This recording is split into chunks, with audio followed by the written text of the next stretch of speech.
A Knights of the Old Republic remake has finally been announced after all of these years of rumors and speculation, and obviously, I'm pretty excited to see how it's gonna turn out. It probably won't be released for a few years, but Knights of the Old Republic is one of my favorite games of all time.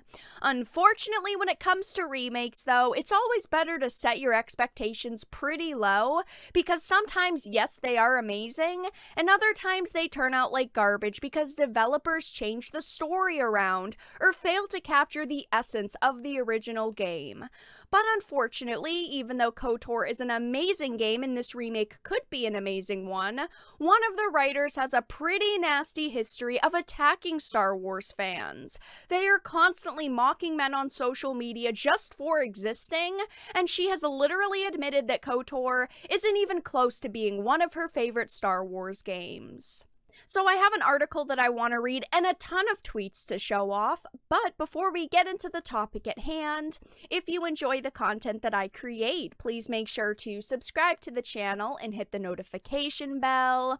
Follow me on social media like Twitter or mine so that you can see when my content is posted.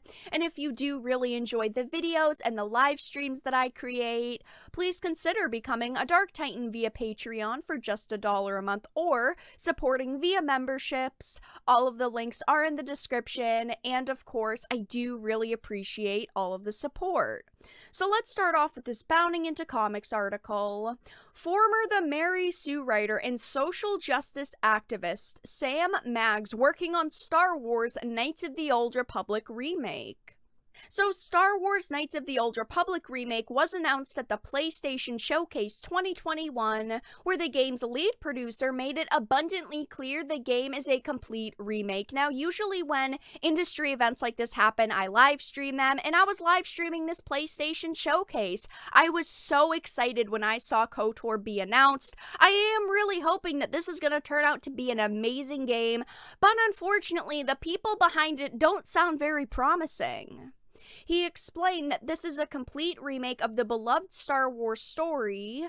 For Star Wars KOTOR Remake, we are rebuilding from the ground up while maintaining that integrity and story of the original. Now, obviously, a remake is usually from the ground up.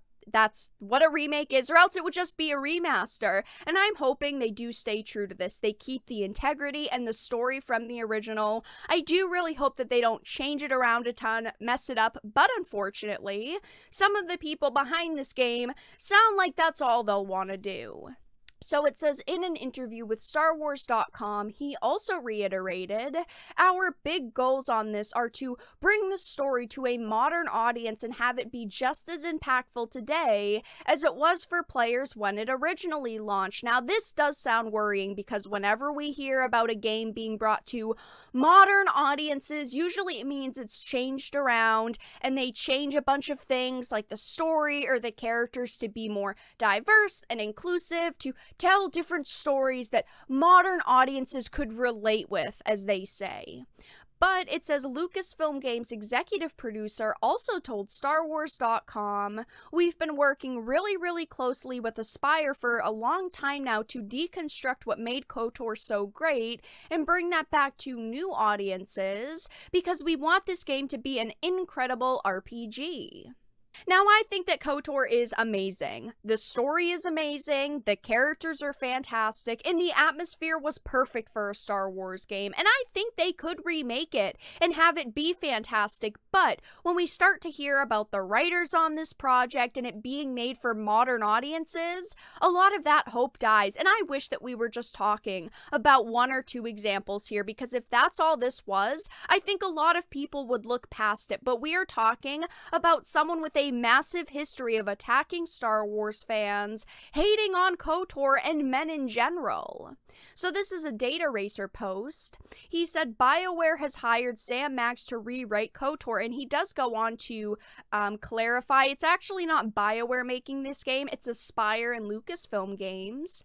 But it says Maggs is an SJW activist that hates male Star Wars fans and constantly mocks the fan base, telling them to die mad about it.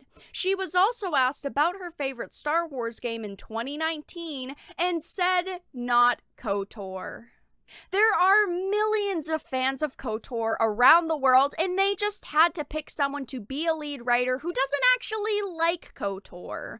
Here are just a couple of the many screenshots. Her bio now says, I write games, books, and comics. Next, Knights of the Old Republic Remake, Call of Duty Vanguard, Critical Role Origins, and Tina's Wonderland. She said, after all of these years, I finally get to make a game at BioWare, even though she's not technically working at BioWare. Yes, she is working on a game that was previously a BioWare game, but she had literally said, isn't KOTOR your favorite? No. In June 2019, out of the millions of people they could have chosen to make this game and help write it, they chose someone who's not even a fan of KOTOR. She had said previously, The Last Jedi, men screw literally everything up every single time. If you want to hate Rey, at least be honest about it. You hate that she's a Mary Sue because she's a woman. It's cool, just be real about it. Now, as a woman, I do not hate Rey because she is a woman because of her gender. I hate her because the writing for her is terrible, her personality's poor, the actress who played her wasn't even that good. Overall, Rey is just a terrible character, and it has nothing to do with her gender. She said, hell yeah, The Last Jedi is still amazing, fight me. The Last Jedi is a terrible, terrible movie, and if you're a Star Wars fan and you like The Last Jedi, that is perfectly fine, you are allowed to. But she has some pretty terrible Star Wars opinions.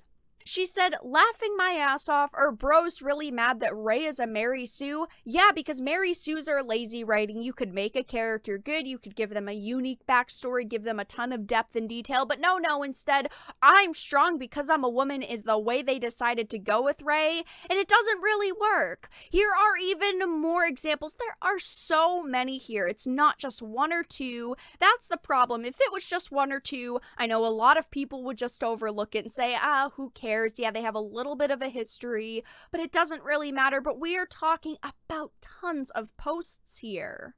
They were saying things like, I'm literally just going to spend the whole day crying about Rey and Jin. Here's another one. Anyway, I'm going to fly to Vancouver now. Remember to smash the patriarchy while I'm gone. Yes, guys, that's what she's worried about, is smashing the patriarchy and attacking people who did not like The Last Jedi and attacking people who simply did not like the writing for Rey.